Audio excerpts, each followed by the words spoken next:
Exosia Kazadi, étudiante à l'IPC, Université protestante au Congo, en LD, LMD phasé, d'où économie. Mesdames et messieurs, bienvenue encore une fois de plus dans notre cours des ressources humaines. Comme leçon, nous avons aujourd'hui le modèle GRH de Nizet et Pichold. Premier point, nous allons expliquer en vidéo le modèle de gestion de ressources humaines proposé par Nizet et Pichold. Présenter les idées principales, les différents logiques d'action, cohérence, interne, externe, etc. avec des exemples si possible. Sans plus tarder, nous allons pouvoir commencer. Merci pour votre attention. 1. Le modèle GRH de Nizet et Pichold. Présentation générale du modèle.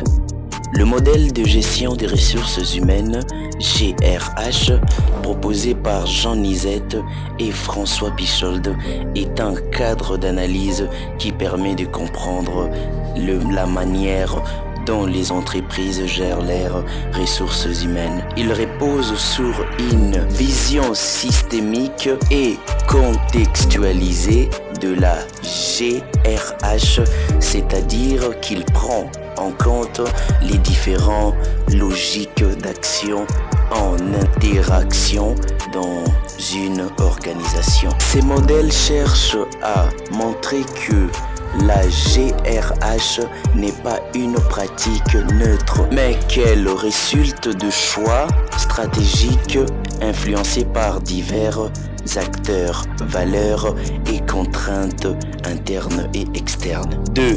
Les idées principales et logiques du modèle. A. Le 4 logiques d'action. Nizet et Pichold identifient 4 logiques principales qui consistent dans toute organisation. 1. Logique économique.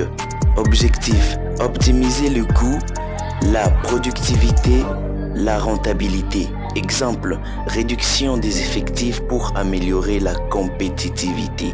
2. Logique juridique. Objectif. Respecter les lois, conventions collectives et contrats de travail. Exemple, appliquer le code du travail dans les licenciements. 3. Logique politique. Objectif.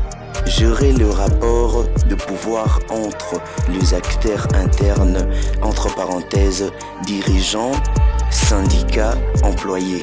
Exemple, négociation avec le syndicat sur des conditions de travail. 4. Logique identitaire. Objectif. Prendre en compte les valeurs, la culture, le sens du travail pour les individus. Exemple, favoriser un environnement de travail motivant et valorisant. Ces logiques sont parfois en conflit, mais une gestion efficace cherche à le articuler de façon cohérente. B.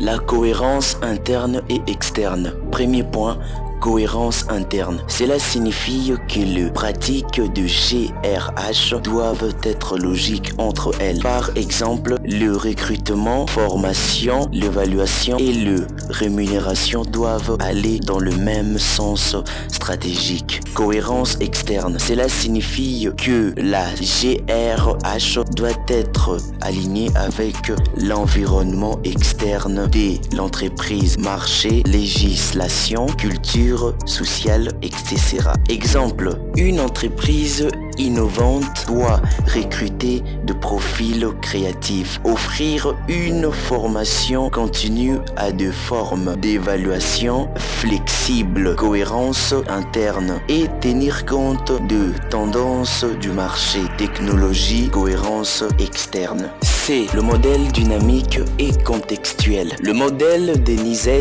et Pichold montre que la GRH évolue en fonction du concept économique et social, de valeurs de l'entreprise, des acteurs internes, entre parenthèses DRH, managers, salariés, et de contraintes externes, réglementation, pression du marché. Conclusion. Le modèle de GRH de Nizet et Pichold est un outil d'analyse critique qui aide à comprendre la complexité et la gestion des ressources humaines. Il met en évidence que les décisions GRH ne sont pas uniquement techniques, mais des compromis entre différentes résultes logiques et doivent viser une cohérence globale, entre parenthèses, interne, externe, pour être efficace. C'est déjà la fin pour aujourd'hui. Merci beaucoup de nous avoir suivis et à très bientôt. Je vous salue.